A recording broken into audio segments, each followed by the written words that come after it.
Hey guys, um, everybody's kind of up in arms about what's going to happen and about Trump and all this. Here's what I'm going to say to all of you.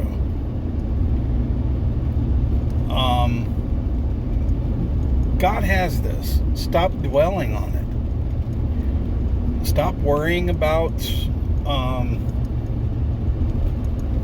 politics. Stop listening to all this rhetoric and nonsense. Is it important? It's debatable. Here's my question. How do we know what we're being told is true? We don't. But yet we want to hear it.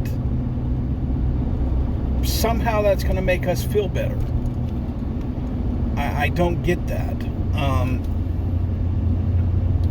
I don't get how we are sitting here talking about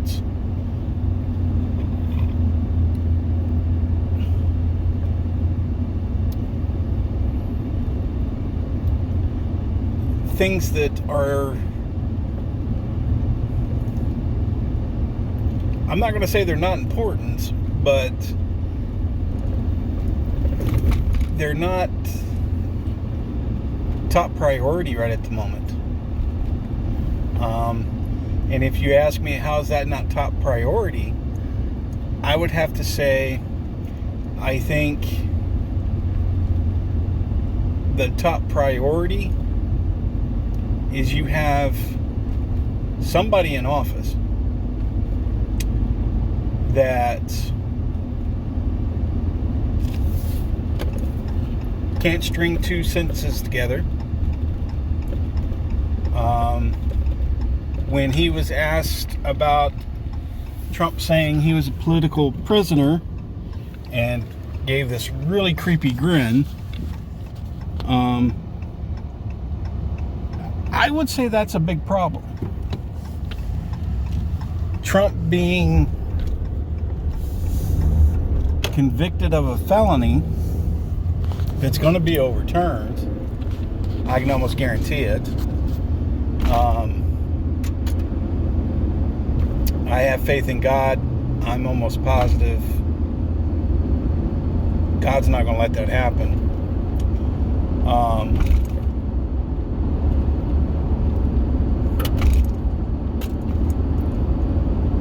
We have to stop dwelling on those things. Put it in God's hands, let God have it, and try to walk away from it. Pray for Trump every day. Pray for his family. His family's suffering more than Trump is. They're having to endure a lot more than what Trump has had to endure.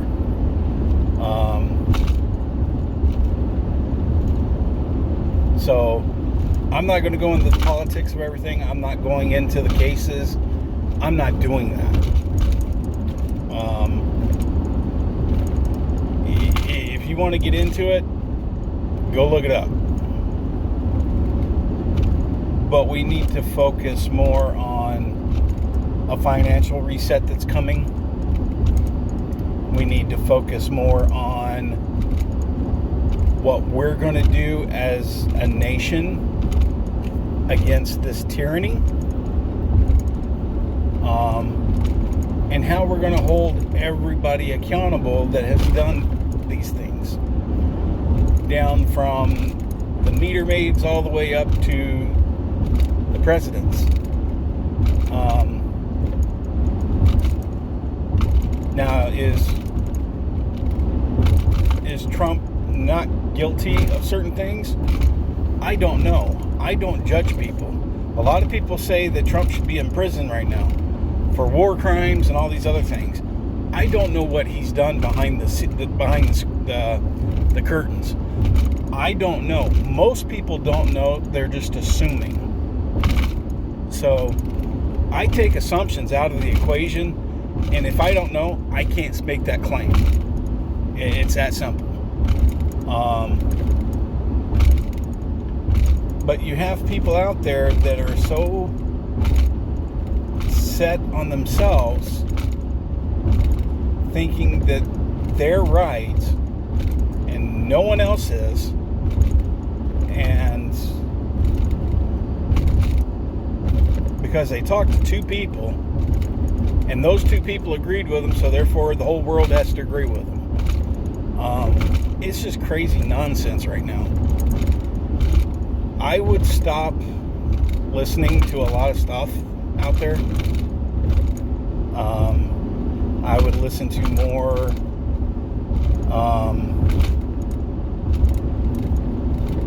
broadcasts of somebody reading the Bible than all this political nonsense.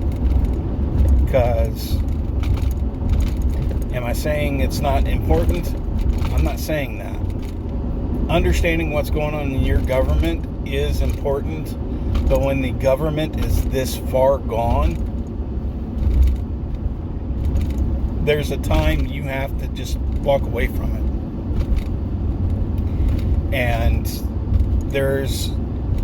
And people are still got this in their mind, there's going to be an election. If the elections have been rigged for a very long time, and people have been placed into positions, we haven't elected anybody. The only time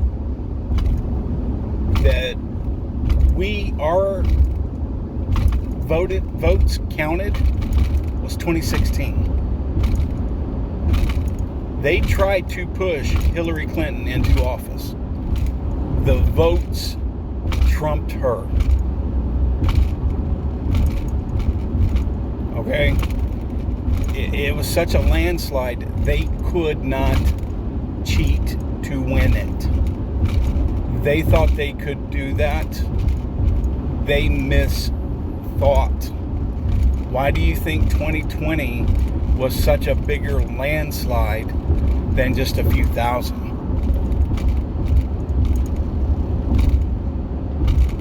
They overcompensated for the 2020 election. And they got caught. May not look like it right now, but they got caught. I hear there was a lot of watermarks, a lot of things going on with the ballots, and then all of a sudden, I think it was like 2 months after everything was finalized, all the ballots magically started getting shredded and destroyed and disappeared. I don't think that's true. I think those ballots got taken from every state. There are people that have made claims. Now, I don't know if this is true or not. This is a conspiracy theory, I guess. But a lot of people claim that the military took those ballots. And a lot of the voting machines, the military's already downloaded and have that information on how things were done. So, I don't know. That is a story out there. I'm not sure that's correct. I don't know.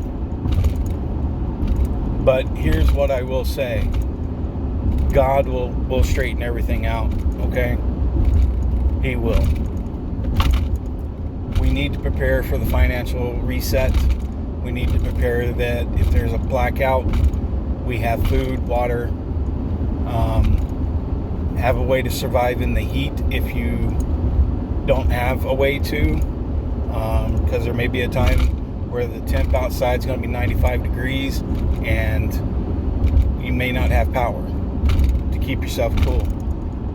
You need to get a towel, damp it down, and then stand in front of a window with that wrapped around you, so when the breeze comes in, it will cool you down. Small things like that. You need to find ways to keep yourself cooled off when the temperature's high and you don't have the power to keep you cool. Okay? So make sure you are hydrating, and make sure you eat at least once a day. Okay, guys? You'll stay, may not be comfortable, but you'll stay healthy doing that. So we need to sit down and figure out exactly what we're going to be doing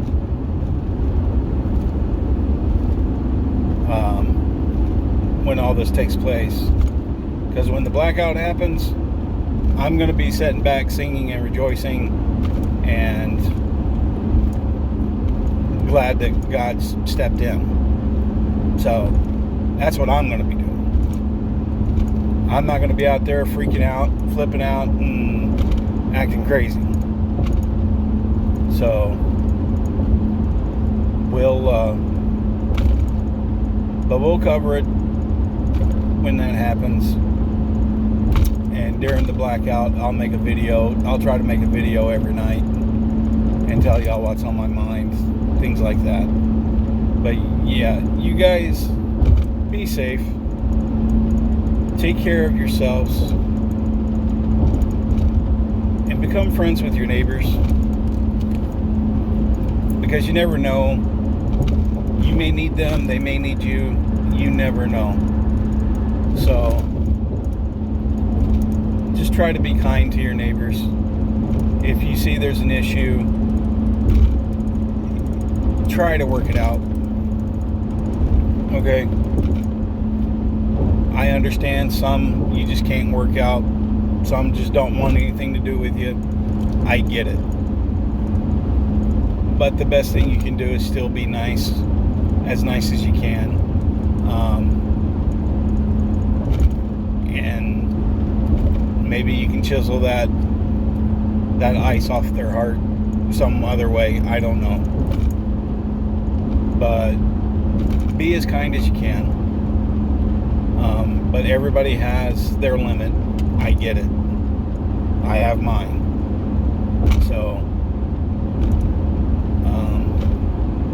just remember, God loves you guys. And I'll talk to you guys here soon. All right? Have a good night.